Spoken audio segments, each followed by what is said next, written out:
Прва книга Самуилова, отвараме таму и почнуваме од 6 глава овој пат. Овој пат ќе читам од преводот на доктор Константинов. Прва книга Самуилова, почнуваме од 6 глава. После катастрофалната смрт на нивниот идол Дагон и после тоа огромно пореметување што го доживеа целата филистејска земја само заради присуството на Божиот ковчег во нивната средина, самите филистејци решиле на предлог на некои своји жреци, односно свештеници пагански, дека единствено чаре е ковчегот да го вратат каде? Назад во Израел. Последниот 12 стих од 5 глава, да го повтора, вели, луѓето, множина изумреа пред тоа, а луѓето кои не изумреа, кои преживеа, беа удрени со чиреви и болниот вик на градот се дигаше до небото. Страшно нешто. Страшно е да се падне во раците на живиот Бог, напишал апостол Павле во посланието до евреите. Страшно е, со други зборови, да имаш работа со Господ или со било што свето, а самиот да си нечист, поган и несвет. Тоа е тоа што ќе го доживеат непокајаните грешници кога Господ ќе дојде. Тоа ќе биде нивниот пекол, што не може да поднесат славата Господова. Славата Господова ќе ги гори. Истата слава која што ќе биде причина за радост на спасените, на посветените, на верните души, истата таа слава, истиот тој оган, ќе биде спекол и смрт за непокајаните грешници. Не може да го поднесат, затоа ќе бара да се кријат.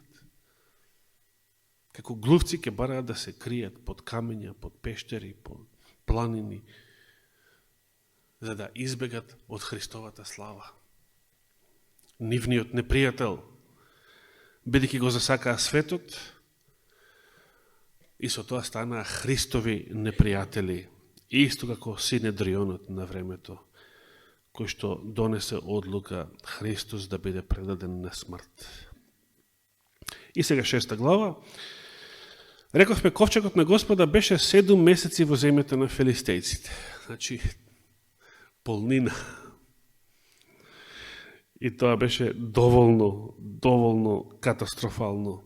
И тогаш филистејците ги свикаа свештениците и вражалците и ги прашаа што да правиме со Господовиот ковчег, поучете не како да го испратиме назад на неговото место.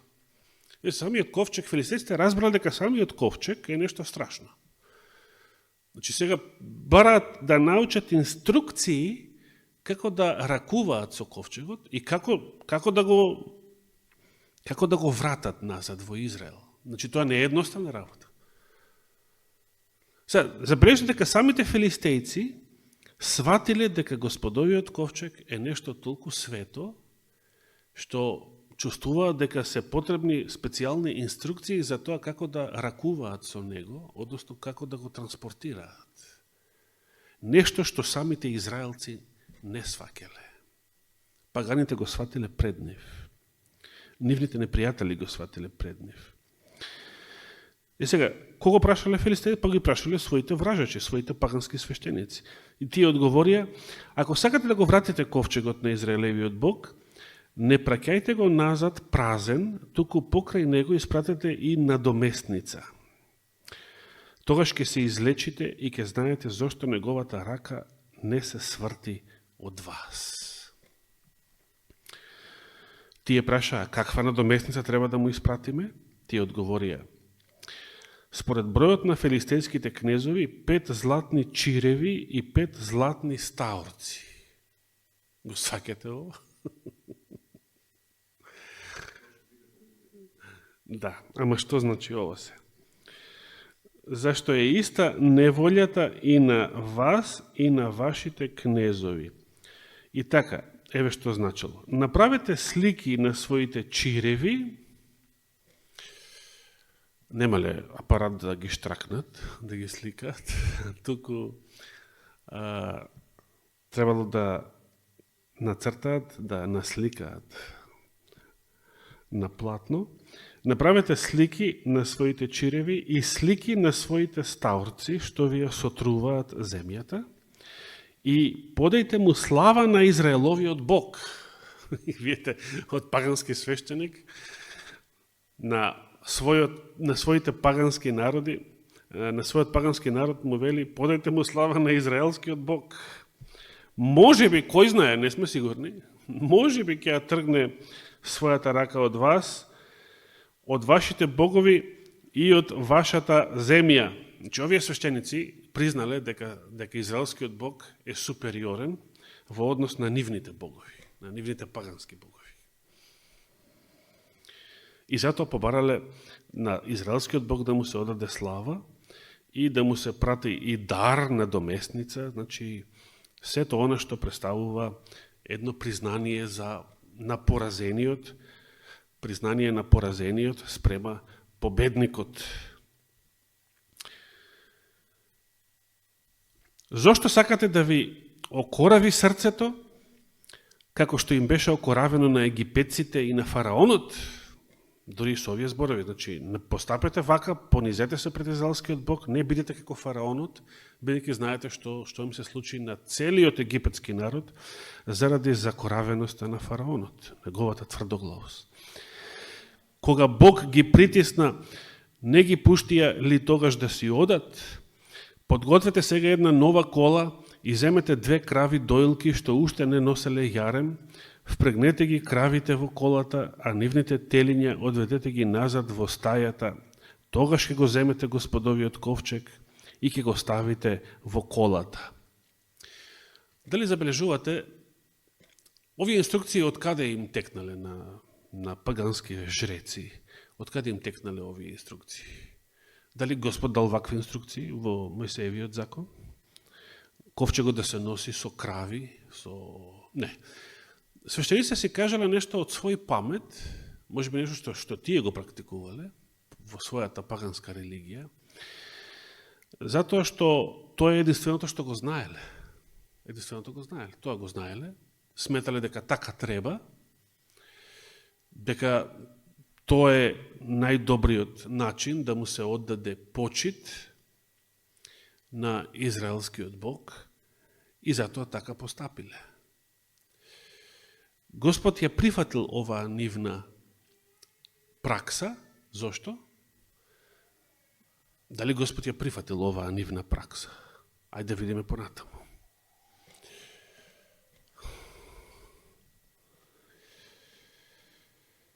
Впрегнете ги кравите во колата и нивните телиња одведете ги назад во стајата, прочитавме. Тогаш ќе го земете Господовиот ковчег, ќе го ставите во колата, златните предмети што му ги принесувате како жртва за престап, ќе ги сложите во ковчегот, во друго ковчеже, покрај него, и така нека тргне. Потоа гледајте, ако тргне кон својот крај, по патот кон Бет Шемеш, тогаш е очигледно дека тој ни го задаваше ова големо зло. А ако не тргне така, ќе знаеме дека не удрила неговата рака, туку дека тоа ни стана случајно. Едно пагански начин на размислување. Суеверието паганско. И денес кога слушате луѓе, обично неверници, атеисти, дека се што се случува е случајно. Дали зло, дали војна, катастрофа, овој се убил, овој загинал на сообраќајка, овој паднал од кров. За неверници сето тоа е случајно. Случајно. За верникот дали постојат случајни работи? Не. Но, паганите не се сигурни дали може би ова било случајно, велат. Што е тоа случајно? Што е тоа случајно? Што значи зборот случајно?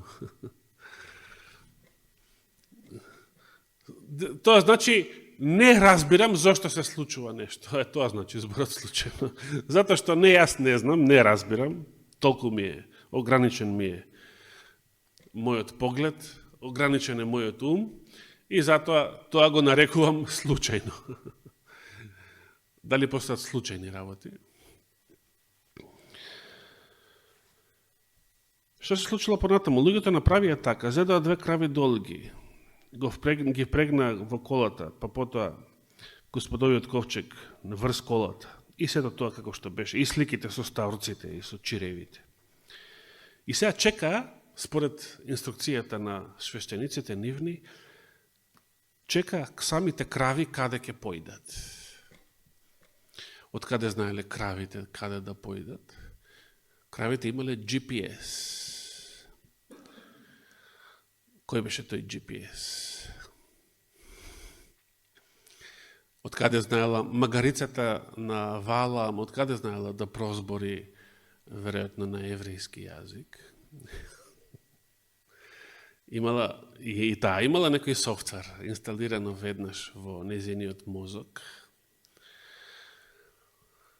Од каде знаја толку многу себејства во Вавилон одеднаш да го заборават семитскиот јазик на кој што сите зборувале и да подеднаш да почнат да зборуваат нов јазик. И тоа многу различни семејства, различни јазици. Од каде тоа така? Се случила промена во кодот, така? Се случила промена во хард дискот или тоа како се нарекува во медицината, професора, во кората на големиот мозок, хард дискот, така? Сега кравите, вели текстот, удрија право по патот кон Бет Шемеш. Како така? Значи, жреците рекоа, ако појдат кравите, значи, таму, по тој пат, ќе знаеме дека тоа беше Господовата рака, со сигурност. И кравите се попаметни од паганите. Така? Кравите се попаметни од паганите. Кравите знаат дека тоа било Господова рака, што, значи, според она нашето и врапците знаат. Некои работи за кои луѓето се прават глупави и демек не знаат. Ние велиме и врапците знаат. Сега кравите знаат нешто што паганите геоамити не биле сигурни. Всушност, длабоко се убедени дека израелскиот Бог им ги предизвика сите овие катастрофи. А сега, штом побараат доказ од кравите ви го дадоа и доказот. И еднакво одеа по тој пат, по истиот пат, мукаа кравите одејки и не свртуваа ниту десно, ниту лево. Филистејските кнезови ги придружуваа до границата. Значи, Бет Шемеш бил приграничен град. Тоа е како да речеме ние Гевгелија, нешто така. Жителите на Бет Шемеш токму беа зафатени со жетвата на пченицата во долината. Значи, тие беле надвор од градот, бидејќи беле на нива, подигнувајќи ги очите, го здогледаа ковчегот и му притрча во пресред, како? Со радост. Сега, сакам тука малку да застанеме.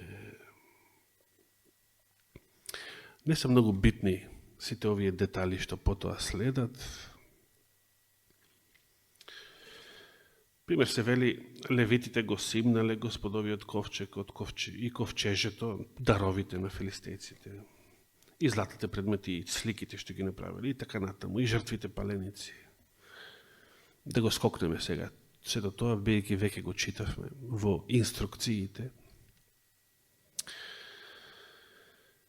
Битно е, сакам да запаметиме дека жителите на Бет Шемеш, кога го здогледаа ковчегот, како реагираа?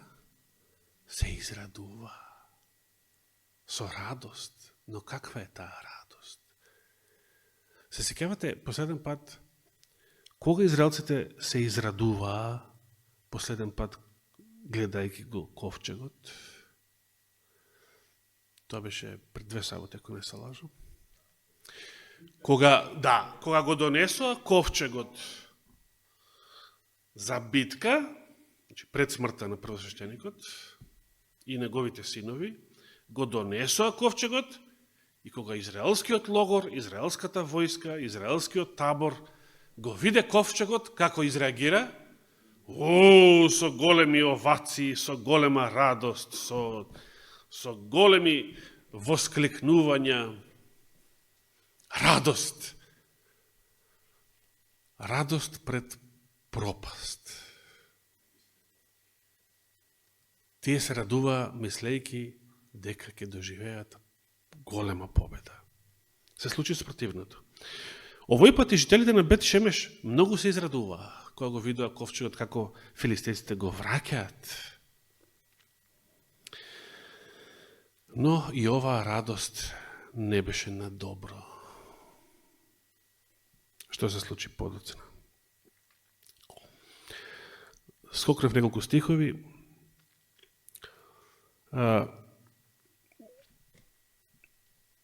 Му заклаа на Господа 2 жртви.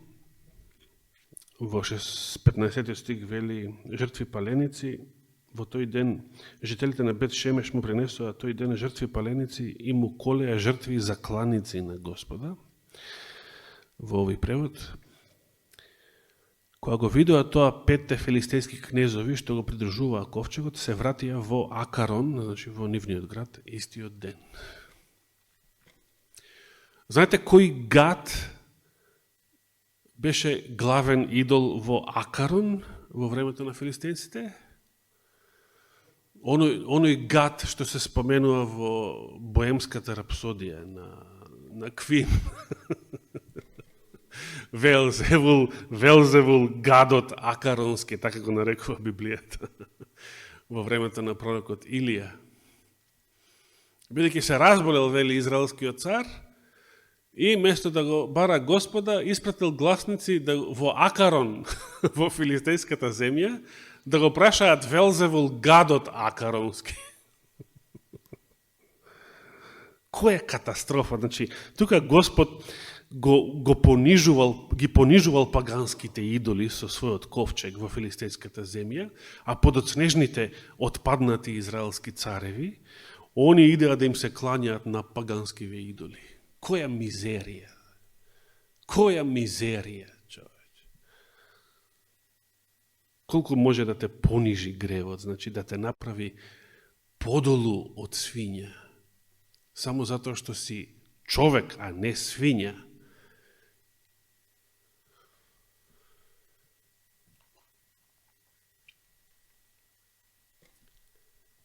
Седумнаести стих. А ова се 5 златни чиреви што филистејците му ги испрати како жртва за престап на Господа.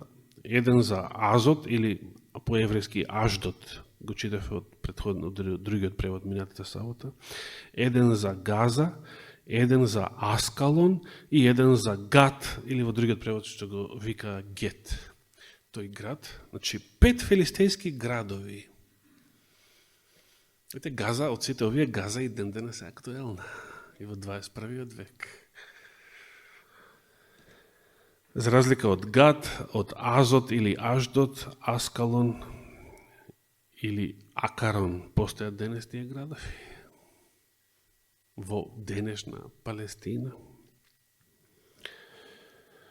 А златни ставрци имаше толку колку сите филистејски градови во сите 5 кнежевства, од утврдените градови до отворените села. Сведок е големиот камен врз кого го положија Господовиот ковчег и кој уште и ден денес стои во нивата на израелецот Исус од Бет Шемеш, бидејќи тој се споменува 14 стих, дека кога колата стигна во нивата на Бет Шемеецот Исус, застана, таму застанал ковчегот. Сега, што се случува понатаму? Што се случило сега? Дошол ковчегот во израелската земја. Што се случило? 19 стих едноставно вели и тој ги удри жителите на Бет Шемеш. Зошто? Овие исти израелци кои што се израдуваа кога видоа дека ковчегот непријателот им го враќа назад, и тоа со многу дарови, со жртви, со сите знаци на пораз и признание на победата на израелскиот Бог.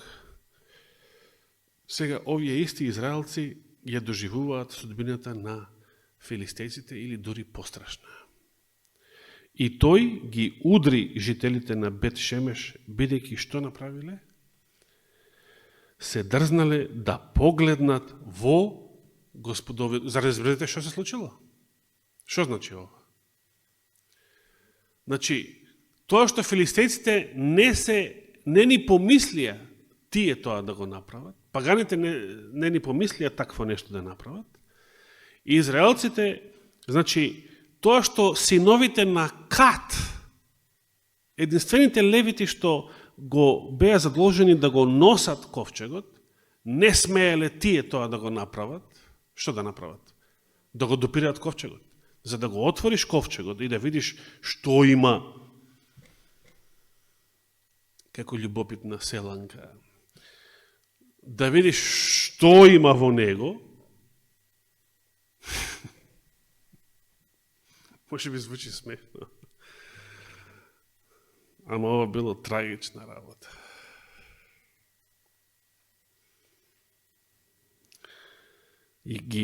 Значи, ковчегот беше покриен, се сеќавате со што? Кога читавме за описот на поклопецот на милоста. Не, беше покриен со кожи, со кожите, значи, не се гледаше ковчегот како златото од надвор. Да, кога го пренесува. Значи, овие се дрзнале да го откријат, значи, и кожата, и завесата, се, значи, голиот ковчег со херовимите, од надвор биле злато, така, од надвор. И не само тоа, туку се дрзнале да го отворат, односно да го допрат по клопецот, да го тргнат, за да видат што има внатре. И го видоа ѓаволот со рогови.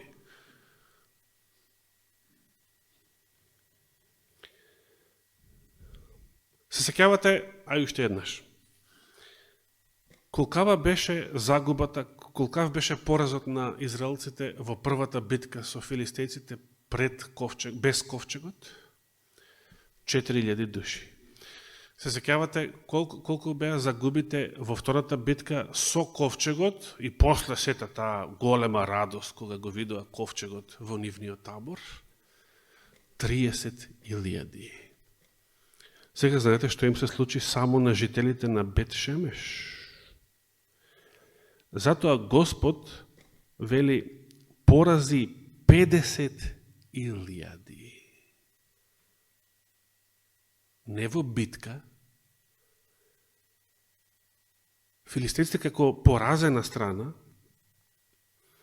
иако тие извојуваа победата, сега како поразени го враќаат ковчегот, бидејќи навистина беа поразени во својата земја, на својот терен, од Божиот ковчег.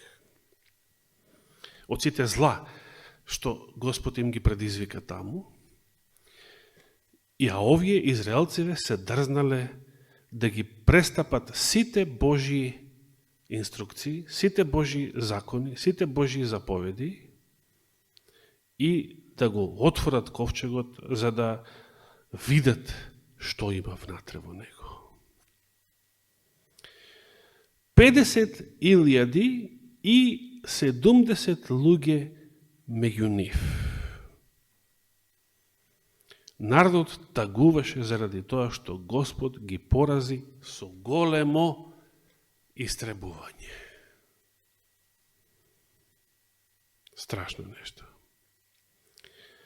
Тогаш луѓето во Бет Шемеш рекоа: кој би можел да обстои пред Господа, пред овој свет Бог? Интересно прашање. Кој друг го поставил ово прашање? Кој ке го постави ова прашање? Се уште во иднина? Се сеќавате? Што ќе рече таму, Откровение 6 глава пред крајот? Бидејќи дојде што? Гневот, денот на Господа и неговиот гнев. И кој може да обстои? Кој може да обстои? Тие што ќе сакаат да, тие што ќе викаат горите и планината да паднат врз нив, сите Епштајновци, сите Бил Гейтси, сите и Трамповци, да, и болшевициве на исток, и демократите, и сите што му припаѓаат на ѓаволот.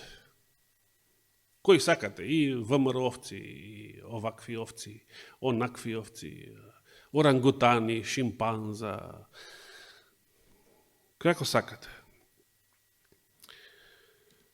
Сите тие начело со својата така наречена елита, ќе го постават ова исто прашање. Дојде денот на одмазда, дојде судниот ден, дојде Господовиот ден и неговиот гнев. Значи нема веќе милост. И кој може да обстои? Кој може да обстои? Неверниците само го поставуваат ова прашање, кога ќе се соочат со Божијата слава. Според Библијата, кој може да обстои? Кому ќе му отиде сега од нас? И испратија пратеници до жителите на Киријат Јарим, друг израелски град, и порачаа: филистејците го вратија Господовиот ковчег, дојдете и однесете го при себе.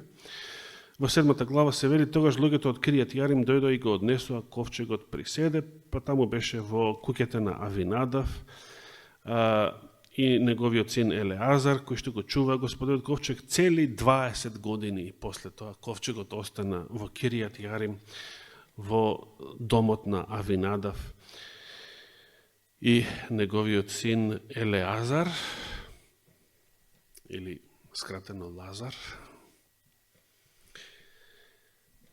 И ја би сакал само да завршам со патриарси и пророци повторно. Бидејќи во духот на пророштвото имаме подетален опис од она што го читаме во Библијата. Само ќе ги прочитам најбитните моменти, не сето она што го покривме во библискиот текст. Прво, во 626 страница или 588 од 88 или 89, 88 сепак, во оригиналот Елена Вајд пишува: меѓу филистејците имало и такви кои не се согласувале ковчегот на заветот да се врати во својата земја. Замислете. Че сите филистејци не се согласувале. Имало и такви кои што не сакале да се врати ковчегот во Израел. Зошто? Таквото признание на моќта на израелскиот Бог било понижувачко за гордите филистејци. Затоа некои не сакале. Значи, тоа на што ми личи? Ако треба ќе ги трпиме сите чиреви, ако треба сите ставрци, ако треба сите до еден, ако треба ќе изгинеме, ама ковчегот нема да го вратиме. Гордоста е поважна и од нашиот живот. Гордоста е поважна и од опстанокот на нашата нација. Потоа Елена Вајд го опишува, ја опишува целата процедура за тоа како филистејците со кравите и така натаму го враќаа ковчегот, и одиме на битното. Во тоа време жителите на градот Бет Шемеш биле на полињата и жнееле пченица.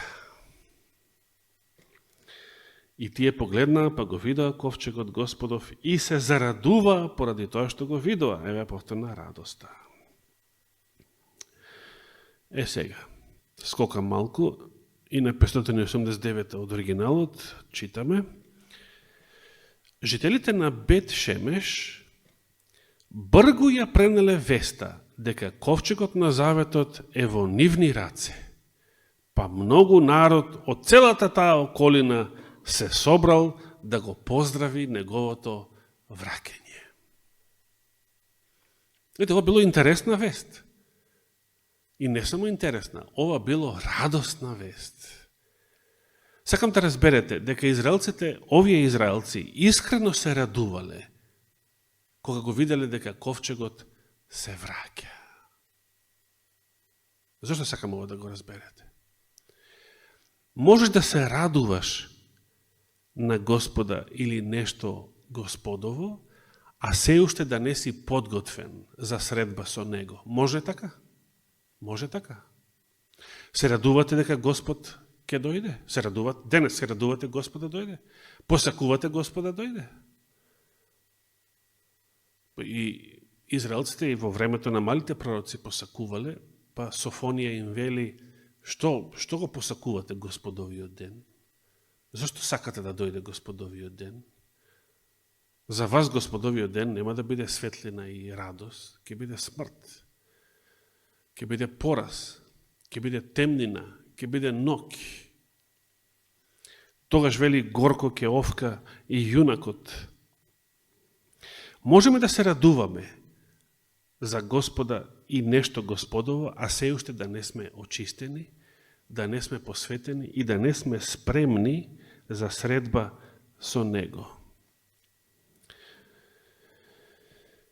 Ковчегот на заветот бил поставен на каменот кој првоботно им служал како жртвеник, па пред ковчегот му принеле уште и жртва на Господа. Самите израелци сега го прават тоа, како што читавме во Библијата порано. Кога сите оние што принесувале жртва, пазите сега Елена Вајд што кажува, а што во Библијата не го читавме. Библијата за жал е многу концизна. Кога овие израелци принесува жртва на Господа, така? И сега што вели Елена Вајд? Кога сите овие што принесувале жртва и би се покајале за своите гревови,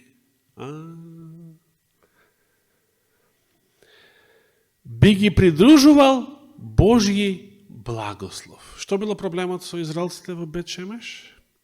Тие се израдуваа на ковчегот, тие му принесува жртва на Господа пред ковчегот, но не се покајале за своите гревови. Дали тоа случај со нас? Колку луѓе непокајани доаѓаат на света вечера? Колку луѓе непокајани доаѓаат воопшто во црква? На богослужение? Колку луѓе непокајани се дрзнуваат да му служат на Господа, да принесуваат жртви на Господа, да учествуваат во самото богослужение на денешен јазик, кажано. Кога сите оние што принесувале жртва и би се покајале за своите гревови, би ги придружувал Божји благослов. Но тие не им се покорувале верно на неговите закони. И сега забележите следна реченица. Се радувале што ковчегот на заветот е вратен. Ова била искрена радост. Тука нема никакво лицемерие. Искрено се радувале. Се радувале што ковчегот на заветот е вратен и во тоа виделе добар знак, но не ја сватиле исправно неговата светост. Наместо веднаш да направат место што би одговарало за ковчегот, тие го оставиле да стои во полето. Разгледувајќи го љубопитно светиот ковчег, зборувале за чудесниот начин на кој се вратил и почнале да нагаѓаат каде лежи неговата толку голема моќ. Што е ова?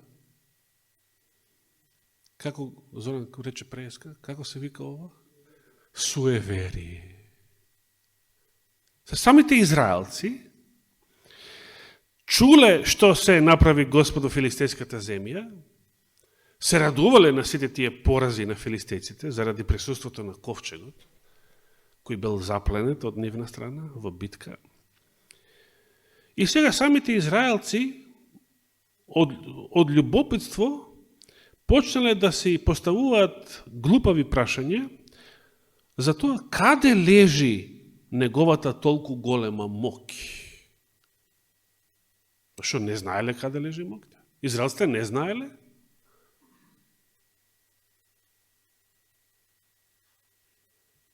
Значи, кога принесува жртва,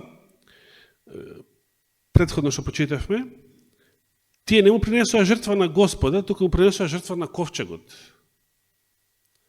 Исто како оние што доживеа пораз во битката, во времето на Илиевите синови, не многу, значи 7 месеци порано, не многу одамна, тие што имале суеверен однос кон ковчегот и затоа доживеа катастрофа, сега овие имаат суеверен однос кон ковчегот и доживуваат катастрофа.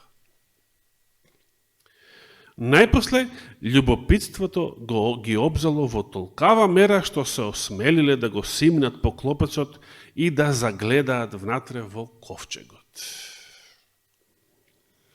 Цел Израел бил поучен со стравопочит да пристапува кон ковчегот. Кога би добиле наредба да го пренесат од едно до друго место, левитите не смееле да загледуваат во него. Само на првосвещеникот му било дозволено еднаш годишно да погледне во Божиот ковчег на заветот, а и тој не го отварал капакот, туку само присутен со крвта на помирувањето пред Божијата слава и по клопецот на милоста. Дури ни незна божечките филистејци не се осмелиле да го подигнат неговиот поклопец. Зашто не се осмелиле филистејците? Паганите, бидејќи се плашеле, ги обзел страв. Кога се плашиш од нешто, се плашите да чачкате во трансформатор? Андреј си чачкал во трансформатор, некаш? Добиваш желба вака да отвараш трансформатори кога идеш вака низ град.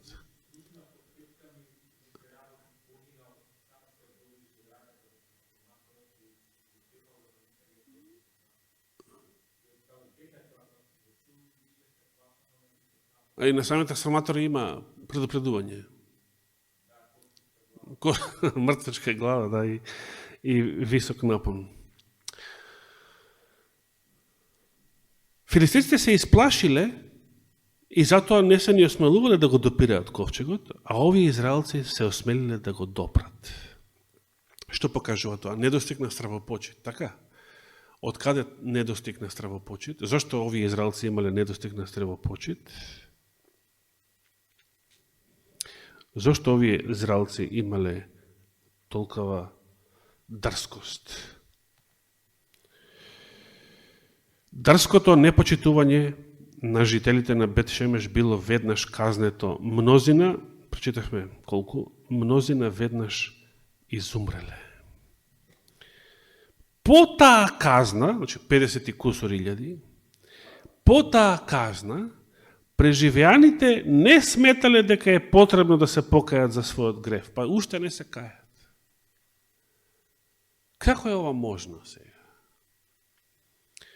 Дали е можно да те утепа Господ со еден куп казни и проклетства и се уште да не се каеш? Се уште гордост во срцето, се уште по моје ќе биде, по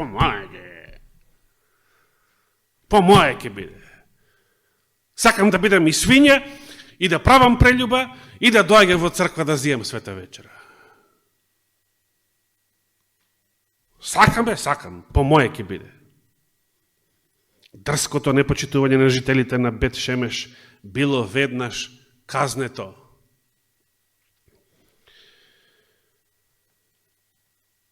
Жителите на Бет-Шемеш, сега овие како филистејците, по секоја цена сакале да се ослободат од ковчегот, но немале храброст, сега немале храброст, тие самите да го пренесат. Ќе прескорам неколку други пасуси и само уште една реченица. Бидејќи израелците како нација и понатаму останале во состојба на неверство и идолопоклонство. Значи, после сите овие настани. Бидејќи како нација и понатаму останале во состојба на неверство и идолопоклонство, биле казнети така што им останале подчинети на филистејците. И проклетството продолжило.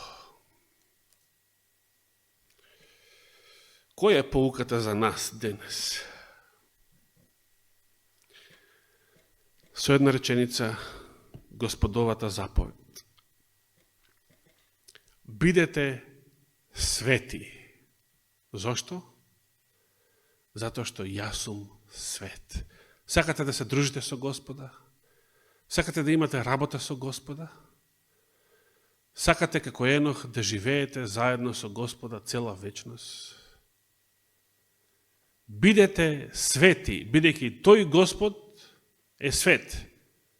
Тој што сакате да ви биде пријател, што сакате да бидете со Него, што се радувате на Неговото скоро доаѓање, тој е свет. Радувајте се и понатаму, но бидете и свети, за да таа радост ви биде на благослов, а не на проклетство и смрт. Нека му е фала и слава вечно. Амин.